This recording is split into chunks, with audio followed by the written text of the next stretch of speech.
Halo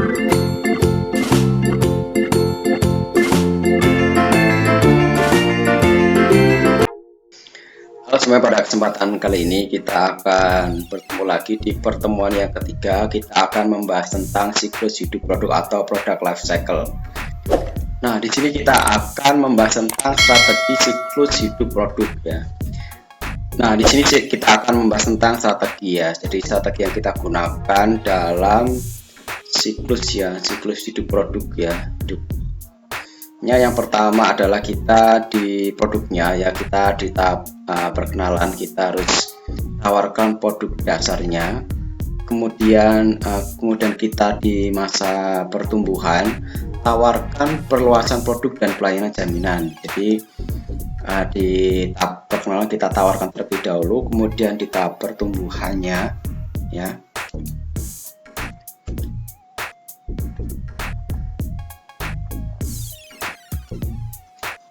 Di sini ya, jadi ini ada produk, kita bahas lebih dahulu yang ini, yang produk ya. Jadi yang pertama adalah kita tawarkan dulu kepada konsumen, kemudian kita setelah itu di tahap pertumbuhan itu kita perluas, jadi produknya kita tambah dan kita perluas untuk pemasarannya. Kemudian di tahap kedewasaan kita ada diversifikasi ya, merek dan model ya, kita tambah variasinya atau mungkin kita tambah variannya, kita buat semenarik mungkin. Nah, kemudian di sini ada tahap penurunan ya, lepas jenis produk yang lemah. Jadi ada beberapa produk yang mungkin dirasa setelah kita melakukan kegiatan riset pasar atau mungkin kita sudah menerjunkan produk tersebut ke lapangan, ternyata ada beberapa produk yang memang lemah. Nah, kelemahan itu bisa terjadi karena beberapa masalah ya, mungkin masalah kualitas atau mungkin masalah harga atau mungkin cara pemasaran yang kita gunakan tidak tepat. Nah, kita bisa melepas produk-produk yang lemah tersebut, gantikan dengan produk yang baru ya. Nah, kemudian di harga ya. Nah, di harga ini kita di masa perkenalan ya. Jadi kita biasanya akan menggunakan beberapa strategi ya. Kita bisa menggunakan misalnya harga yang di bawah standar terlebih dahulu, hal itu untuk memancing ya. Nah, biasanya di sini juga akan adanya kenaikan biaya plus ya, karena di bagian awal itu kita ada bagian promosi ya untuk mendongkrak produk tersebut ya. Ini merupakan kenaikan biaya ya. Kemudian modal-modal awal yang kita gunakan itu juga tentu akan membebani biaya ya. Jadi kan misalnya kita peralatan ya, pengadaan peralatan dan sebagainya. Nah, kemudian di tahap pertumbuhan, harga untuk menembus pasar ya. Harga untuk menembus pasar itu maksudnya adalah bagaimana harga yang kita terapkan di produk tersebut itu bisa menembus ke pasar ya. Nah, kita bisa meriset beberapa rival atau perusahaan lain yang sama ya, bagaimanakah harga dari para pesaing kita. Nah, tentu saja kita harus melakukan kegiatan riset ya di situ. Nah, kemudian di tahap kedewasaan harga sama atau lebih baik dari pesaing. Nah, kita bisa menjual beberapa produk yang memang harganya sama dengan pesaing atau harganya lebih murah. Nah, kalau harganya lebih murah tentu kita harus punya strategi bagaimana agar kita tetap mempunyai laba atau keuntungan. Nah, kemudian setelah itu ketika di tahap penurunan ya, kita biasanya akan menurunkan harga ya. Hal ini bisa terjadi karena kita akan melepaskan barang tersebut dan kita akan menjualnya dengan harga murah ya, agar kita tidak banyak mengalami defisit ya. Jadi uang yang kita punya itu tidak berkurang banyak, meskipun ini berkurang ya karena kita menjual dengan harga murah. Atau penurunan harga ini hanya akan menarik ya konsumen sehingga membeli lagi. Nah, kemudian kita bisa, ketika penurunan itu terjadi peningkatan kembali, kita bisa naikkan harga tersebut ya. Nah, kemudian distribusi ya. Distribusi ini kita bisa buat distribusi selektif ya. Jadi kita bisa menyeleksi distribusi mana yang tepat agar produk kita bisa dipasarkan secara luas. Kemudian buat distribusi intensif. Nah, intensif ini kan bisa menempatkan di beberapa bagian yang memang pas ya, dan secara berkala kita bisa mendistribusikannya ya. Ini kita butuh beberapa, kayak misalnya agen-agen ya, atau mungkin supplier di situ, atau mungkin kita masukkan ke reseller atau mungkin toko-toko yang bisa menjual ini secara intensif. Kemudian buat lebih banyak distribusi nah, distribusi intensif ini kalian bisa menerapkan beberapa skema yang perlu kalian lakukan. Jadi misalnya di sini ada penjual pertama, kemudian penjual pertama ini kalian bisa disuruh untuk mencari beberapa reseller ya. Kemudian reseller ini juga nanti akan menemukan beberapa jaringan lagi. Nah, ini juga perlu dilakukan ya. Jadi ini untuk fungsinya adalah untuk memperluas ya, memperluas dari saluran distribusi kita. Kemudian selektif lepas toko yang tidak menguntungkan. Jadi ada beberapa toko yang misalnya turun ya dari omsetnya dan sebagainya dan tidak kooperatif ya untuk menjual produk kita. Nah, kita bisa melepaskan toko-toko tersebut ya. Nah, kemudian ada pengiklanan ya. Nah, iklan untuk promosi ini ya. Nah, bangun kesadaran produk di antara pemakai awal dan penyalur ya. Nah, bagaimana cara kita membangun produk itu agar bisa memberikan manfaat ya, sehingga ketika orang menyampaikan produk tersebut, konsumen akan tertarik dan akan membangun sebuah kepercayaan terhadap produk tersebut untuk dipakai. Nah, di tahap pertumbuhan itu kita bangun kesadaran minat ya di pasar ya. Nah, ini kita bisa menampilkan keunggulan dari produk kita. Nah, atau mungkin dari manfaat ya, manfaat apa yang dirasakan konsumen ketika menggunakan produk tersebut. Nah, kemudian di tahap kedewasaan itu tekankan perbedaan ya. Jadi kalian harus memposisikan produk kalian dengan pesaing ya. Apa sih bedanya produk kalian dengan produk pesaingnya? Jadi misalnya produk A dengan produk B. Produk A ini milik kalian ya. Nah, perbedaannya apa sih sebenarnya secara manfaatnya dibandingkan dengan produk B? Nah, sehingga konsumen itu akan lebih suka di produk A daripada produk B ya. Itu yang perlu diperhatikan ya. Kemudian penurunan ya. Kurangi sampai tingkat yang diperlukan untuk mempertahankan pemakai setia.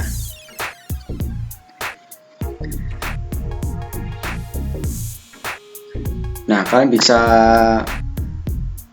mengurangi periklanan ini ya. Jadi karena iklan ini sebenarnya kan kita menggunakan biaya ya, biaya promosi ya. Jadi ketika sudah di tahap penurunan ini kalian bisa mengurangi tingkat periklanan tersebut ya, karena di mana kita sudah banyak menemukan beberapa pemakai yang setia atau loyal. Nah, kemudian di sini ada promosi penjualan. Nah, gunakan banyak promosi penjualan untuk menarik ya pencoba ya. Jadi kan bisa menggunakan beberapa trik ya. Kalau di sekarang itu bisa menggunakan media sosial ya, atau mungkin situs ya, atau blog ya secara online. Nah, itu kan bisa menggunakan hal tersebut ya. Kemudian di tahap pertumbuhan, kurangi untuk mengambil keuntungan sebesar-besarnya permintaan konsumen ya. Jadi di sini sudah di tahap pertumbuhan itu kita mengurangi promosi penjualan ya. Meskipun harus ada, tetapi kita bisa mengurangi. Nah, ini fungsinya adalah untuk mengurangi biaya ya, biaya promosi. Kemudian tingkatkan untuk mendorong peralihan ya. Di tahap kedewasaan ini malah kita sebisa mungkin bisa meningkatkan promosi penjualan. Nah, di sini kita ada produk A dengan produk B tadi ya. Jadi kita gabungkan, kita promosikan.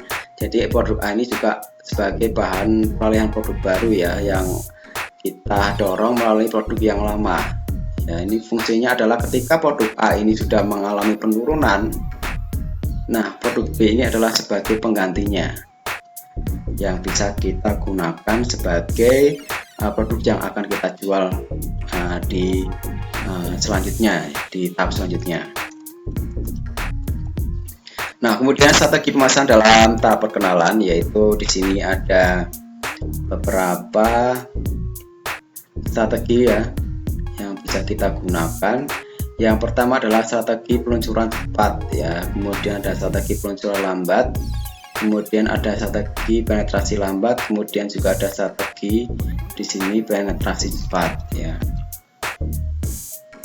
Nah, strategi peluncuran cepat atau rapid skimming ya terdiri dari peluncuran produk baru pada harga yang tinggi ya. Jadi di strategi peluncuran cepat ini ya, kita menggunakan harga yang tinggi ya, dengan tingkat promosi yang juga sangat tinggi. Jadi harga tinggi, promosinya juga tinggi. Nah, perusahaan mempertahankan harga tinggi untuk memperoleh sebanyak mungkin laba bruto per unit ya di sini. Nah, perusahaan mengeluarkan sebanyak mungkin biaya promosi untuk meyakinkan pasar. Jadi kita promosinya banyak dan harganya tinggi, itu tidak masalah ya. Nah, manfaat produk ya, pasar akan manfaat produknya apa, kita tonjolkan di situ. Jadi semakin barang itu memiliki manfaat yang tinggi, kita jual dengan harga tinggi pun itu tidak akan masalah ya. Nah, promosi juga akan mempercepat ya penetrasi dari pasar tersebut. Kemudian strategi peluncuran lambat, yaitu slow skimming strategi, di mana produk baru itu dengan harga yang tinggi dan promosinya sedikit ya. Jadi kalau rapid skimming strategi harga tinggi, promosi tinggi ya. Tapi kalau strategi peluncuran lambat itu harganya tinggi tetapi promosinya sedikit. Nah, harga tinggi ini membantu memperoleh laba bruto per unit ya sebanyak mungkin, dan tingkat promosi rendah menekan biaya pemasaran. Nah, jadi ketika kita berhubungan dengan promosi itu pasti akan menyangkut dengan biaya. Ketika biayanya kita gencar, pasti biayanya akan membengkak banyak. Tetapi kalau kita lambat, biayanya juga akan berkurang. Nah, kombinasi ini diharapkan untuk menyaring banyak laba di pasar. Nah, ini fungsinya itu ya.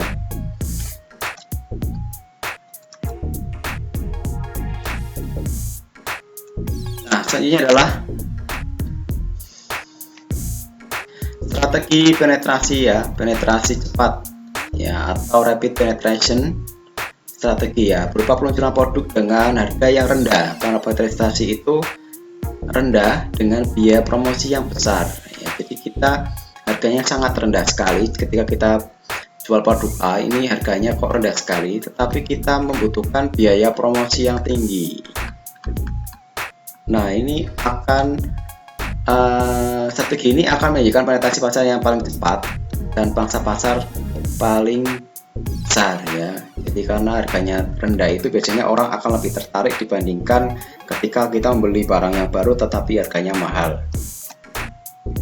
Kemudian ada yang namanya strategi penetrasi lambat atau slow penetration strategi ya, berupa peluncuran produk baru dengan harga yang rendah dan promosinya yang rendah pula ya. Jadi ketika harganya rendah kemudian juga promosinya rendah, ini akan mendorong penerimaan produk ya dari perusahaan, menekan biaya produksi untuk merealisasikan lebih banyak laba bersih. Nah, itu fungsinya itu. Kemudian strategi pada tahap pertumbuhan itu adalah perusahaan meningkatkan kualitas produk ya. Jadi kita produknya harus ditingkatkan kualitasnya dan menambah ciri produk baru ya. Nah, ciri produk baru itu bisa kalian tambahkan di misalnya kemasan atau mungkin bahan tambahan yang bisa kita gunakan di produk tersebut ya. Nah, kemudian perusahaan menambahkan model baru dan produk pengapit ya. Jadi perusahaan bisa menambahkan model-model baru ya, misal pakaian itu sekarang berdasarkan tren yang terbaru itu apa, nah kita tambahkan model itu. Kemudian perusahaan memasuki segmen pasar baru, ini juga perlu dilakukan. Kemudian perusahaan meningkatkan cakupan distribusi ya, kita perluas di sini cakupan produksinya. Kemudian perusahaan beralih dari iklan sadar akan produk ke iklan preferensi produk ya.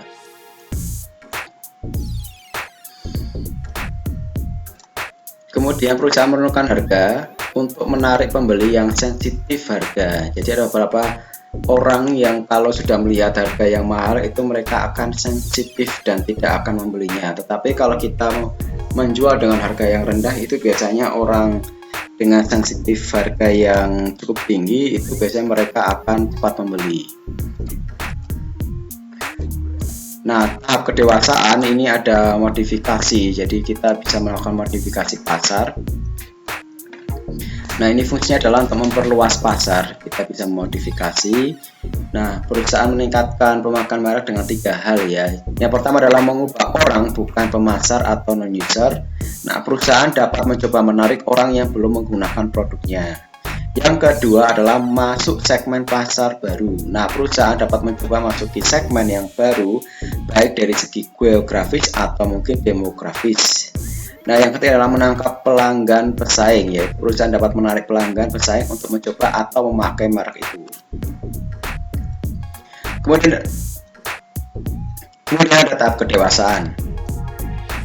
Nah, perusahaan dapat meningkatkan volume dengan meyakinkan pemakai merek sekarang untuk menambah pengguna tahun merek tersebut. Nah, ada 3 strategi ya, yaitu penggunaan lebih sering ya, yaitu perusahaan dapat mencoba mendapat pelanggan untuk menggunakan produk itu lebih sering.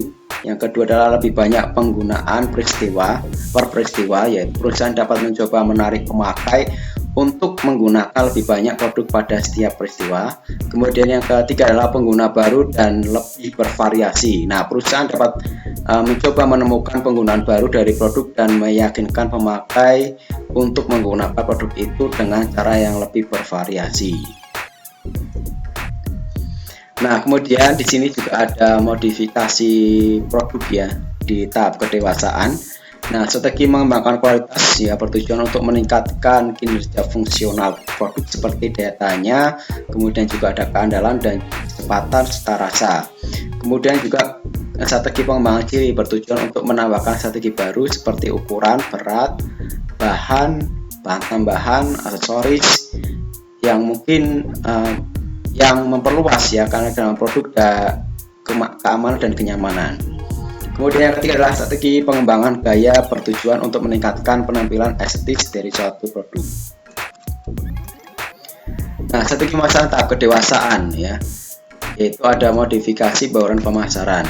Nah, manajer produk juga dapat mencoba mendorong penjualan dengan modifikasi satu atau lebih elemen bauran pemasaran seperti misalnya melakukan pemotongan harga atau mungkin diskon.